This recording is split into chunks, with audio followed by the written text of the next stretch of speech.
in Pittsburgh, and Sydney and company boarded on their way to Miami.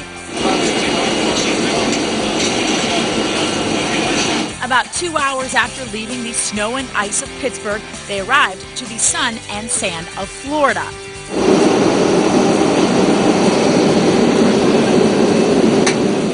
Coming off the plane, players like Colby Armstrong relished the change in temperature. It was a balmy 80 degrees at the airport, but Ryan Malone tried to keep his friends in Pittsburgh from getting jealous. It's freezing here. It's brutal. After a quick wave from Gino, the players were on their way to the team hotel. But while the players set off to relax, the team's equipment department was just getting started. Head equipment manager Dana Heinze and his assistants Paul DeFazio and Dan Kroll loaded up a truck and headed off to the Bank Atlantic Center to set up for game day on Thursday. We have about 35 to 40 bags. That's including the players' bags. There's about 8 or 9 road cases that are we call travel trunks that house all the extra gear and jerseys and medical supplies and the video equipment. So there's quite a lot of stuff we haul around. It's a lot of work that people don't see. You just flip on the TV and look, there's the face-off for the game. Then there's all this behind-the-scenes stuff that happens that no one has any idea what goes on. And don't let the palm trees and sunshine fool you. These guys' real work happens inside the arena. It's exciting, but we do have a lot of work ahead of us, and you'll be surprised in another. The process begins by setting up each locker meticulously.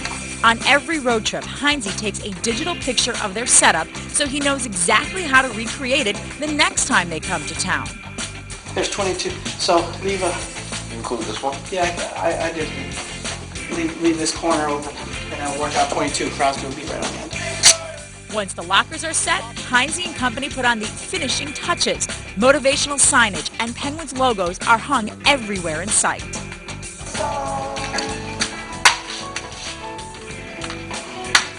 You walk in, you see the Penguins logo, locker room, coach's room, training room, equipment room. Guys know exactly where everything's at, change room.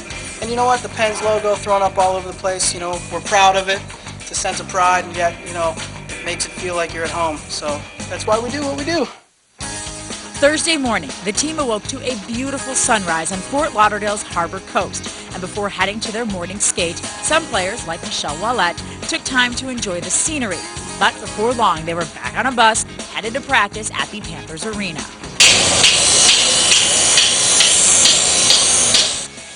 After sharpening skates and taping up sticks, they hit the ice under the watchful eye of hockey media like Bob Airy.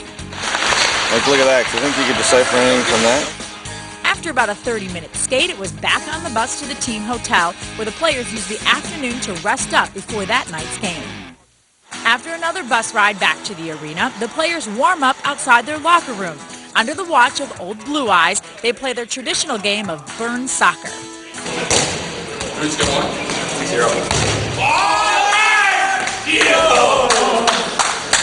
Once they get their legs loose, they hit the ice to play the Panthers. And it did not take long for two of these soccer players to come together for a hockey goal.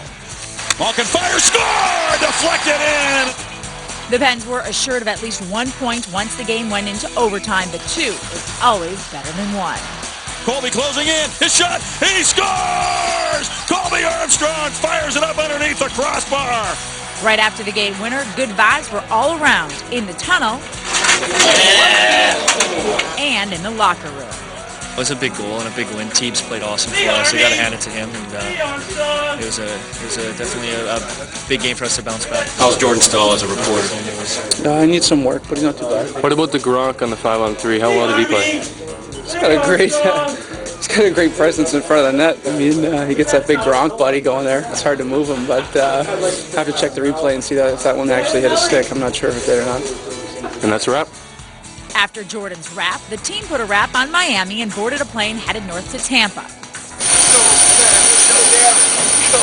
And go they did to their new hotel in downtown Tampa, where they shut it down for the night. Following a day off on Friday, the team headed to suburban Tampa for practice Saturday morning and another round of soccer. Yeah! were back on the ice for about an hour and a half. Got to thank the guys who made the schedule to give us a couple of days here, and with the grind that we're going to have coming up, it's especially nice to have all the guys together on the road and just get that couple of days.